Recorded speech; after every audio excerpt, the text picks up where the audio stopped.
Sebuah legenda yang telah berkembang pesat di daerah Candi Prambanan yang masih dipercaya oleh masyarakat sekitar. Alkisah pada zaman dahulu kala di Prambanan, Jawa Tengah, berdirilah dua buah kerajaan Hindu, yaitu Kerajaan Pengging dan Keraton Boko. Kerajaan Pengging dipimpin oleh raja yang bijaksana, yaitu Prabu Damarmoyo, dan mempunyai seorang anak putra yang bernama Raden Bandung Bondowoso. Keraton Boko berada pada wilayah kekuasaan Kerajaan Pengging yang diperintah oleh raja yang tidak berwujud manusia, yaitu Raja Prabu Boko, yang memiliki seorang putri yang cantik jelita bernama Putri Roro Jonggrang. Prabu Boko juga memiliki patih raksasa, yaitu Patih Kupolo. Prabu Boko ingin menguasai Kerajaan Pengging, maka ia dan Patih Kupolo mengumpulkan kekuatan dan mengumpulkan bekal. Setelah persiapan dirasa cukup, maka berangkatlah Prabu Boko dan prajurit. Sesampainya di Kerajaan Pengging. Siapa kalian? Dan mengapa kalian datang ke sini? Kami dari Kerajaan Keraton Boko dan kami datang untuk merebut kekuasaan kerajaan ini. Oh, tidak bisa. Sebelum kalian menghadap raja, hadapilah kami dahulu. Apa salah kami sehingga kalian ingin merebut kekuasaan dari kerajaan ini? Sudahlah raja, kita serang saja mereka.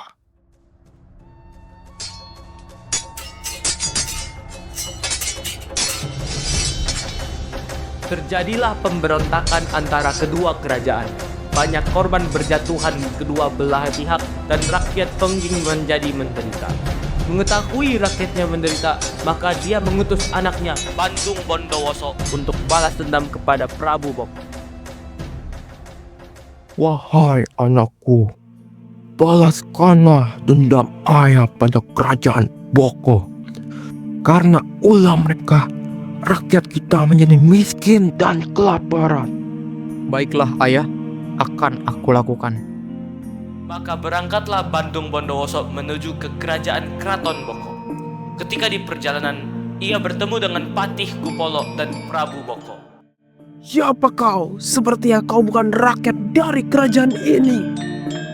Memang bukan. Aku adalah Raden Bandung Bondowoso, putra Prabu Damarmoyo dari Kerajaan Pengging. Tujuanku datang ke sini adalah untuk membalaskan dendam ayahku terhadap rajamu. Ada apa ini? Dan siapa kau? Aku adalah Bandung Bondowoso. Aku ingin membalaskan dendam ayahku padamu karena kau telah membuat rakyatku menjadi menderita. Dan terjadilah perang yang sangat sengit antara Bandung Bondowoso melawan Prabu Boko. Karena kesaksian Bandung Bondowoso, Prabu Boko dapat dibinasakan. Melihat rajanya tewas, maka Patih Kupolo melarikan diri dan Raden Bandung Bondowoso mengejar Patih ke Kerajaan Boko. Sesampainya di Kerajaan Boko. Ih, Putri. Ada apa Dayang? Apa yang telah terjadi? Ayah Putri telah tewas dibunuh oleh Bandung Bondowoso. Patih, apakah benar ayah Anda telah tiada? Iya, benar putri. Baginda Raja sudah tiada. Ia dibunuh oleh Bandung Bondowoso. Benarkah? Iya putri. Raja Pengging beserta putranya, Bandung Bondowoso, dan pasukannya telah menghabisi kerajaan Prambanan yang mulia ini. Lihat saja pembalasanku nanti, aku tidak terima. Di tengah-tengah percakapan antara Roro Jonggrang dan Dayang, tiba-tiba masuklah seorang pemuda bernama Bandung Bondowoso di Keraton Boko. Ketika sampai di Keraton Boko, maka terkejutlah ia melihat putri yang cantik tak. Wahai putri yang cantik, siapakah namamu? Aku adalah Putri Roro Jonggrang. Siapa kau?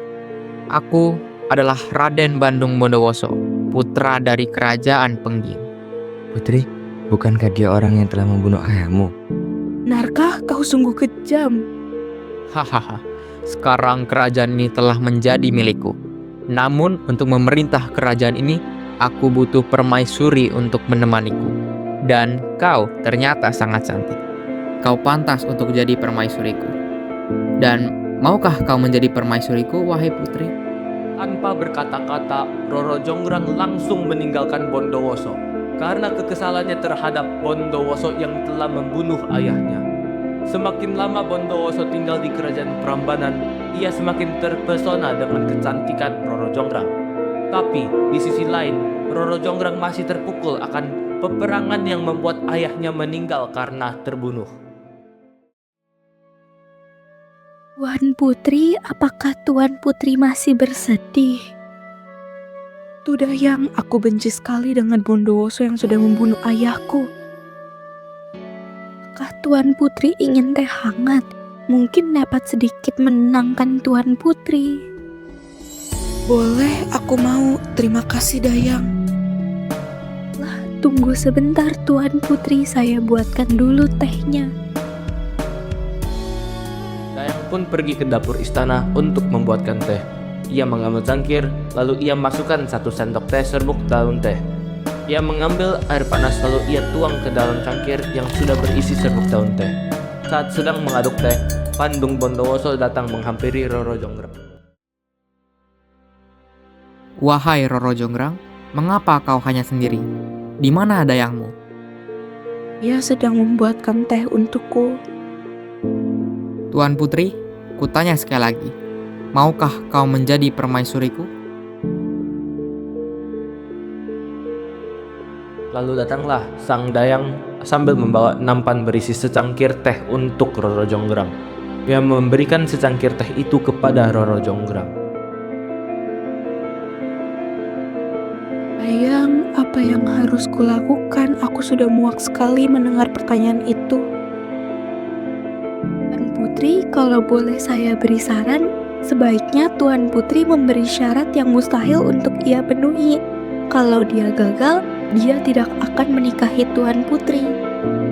Kira-kira apa syarat yang harus kuberikan? Lebih baik ikuti kata hati Tuan Putri.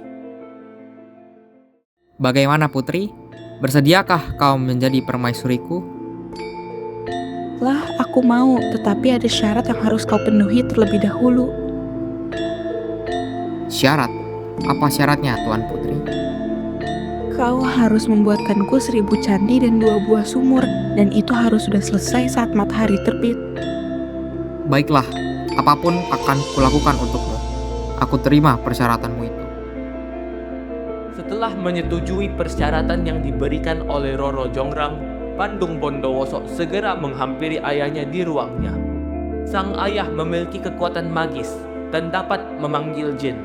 Bondowoso akan meminta bantuan ayahnya untuk memanggil jin-jin agar membantunya memenuhi persyaratan yang diberikan oleh Roro Jonggrang.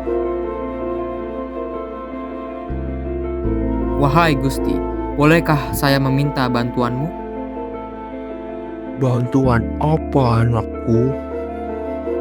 Bisakah Gusti memanggilkan beberapa jin untukku? Untuk apa para jin itu? Untuk membantuku membangun 1000 candi dan 2 buah sumur. Aku harus memenuhi persyaratan itu untuk dapat menikahi Roro Jonggrang.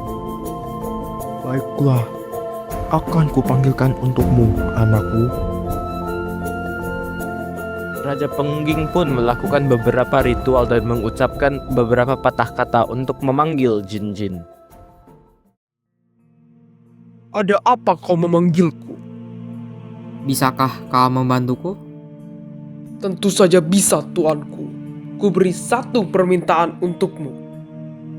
Tolong buatkan 1000 candi dan 2 buah sumur dalam waktu semalam, dan harus sudah selesai saat terbitnya matahari. Baiklah, akan kulaksanakan. Jin itu pun memanggil beberapa temannya lagi untuk membantunya membangun 1000 candi dan 2 buah sumur. Jin-jin itu melakukan pekerjaan dengan sangat cepat. Hingga tengah malam sudah setengah jumlah candi yang sudah selesai. Dayang yang mengetahui pembuatan candi hampir selesai segera melapor kepada Roro Jonggrang. Tuan Putri, pembuatan 1000 candi sudah hampir selesai. Apa aku harus mencegahnya untuk berhasil menyelesaikannya? Tenang Tuan Putri, pasti ada jalan keluarnya.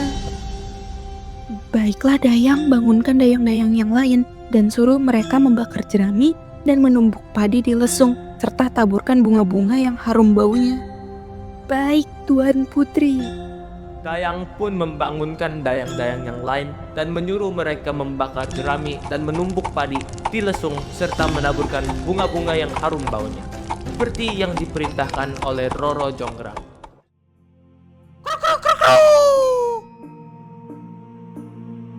Sepertinya matahari sudah mau terbit. Lihatlah, para gadis-gadis juga sudah mulai menumbuk padi di lesung. Mari kita pergi. Benar, ditambah lagi ayam sudah berkokok. Ayo semuanya kita pergi. Para jin pun pergi meninggalkan pekerjaan mereka. Candi-candi tinggal sedikit lagi selesai dan sumur juga tinggal sedikit lagi. Roro Jonggrang terlihat senang karena rencananya berhasil dan Bandung Bondowoso tidak dapat memenuhi persyaratannya. Di lain pihak, Bandung Bondowoso sangat kecewa karena tidak dapat menjadikan Roro Jonggrang sebagai permaisurinya. Tetapi Bondowoso tampak kecewa dan marah setelah mengetahui rencana Roro Jonggrang yang sengaja menggagalkan usahanya. Bagaimana? Apakah permintaanku sudah terpenuhi? Wahai Roro Jonggrang, mengapa kau sangat licik? Kau telah menggagalkan usahaku untuk mewujudkan 1000 candi yang tinggal kurang 1 candi lagi karena kelicikanmu dan dayang-dayangmu. Jadilah kau sebagai arca dalam candi yang ke-1000 dan dayang-dayangmu tidak akan menikah hingga mereka tua.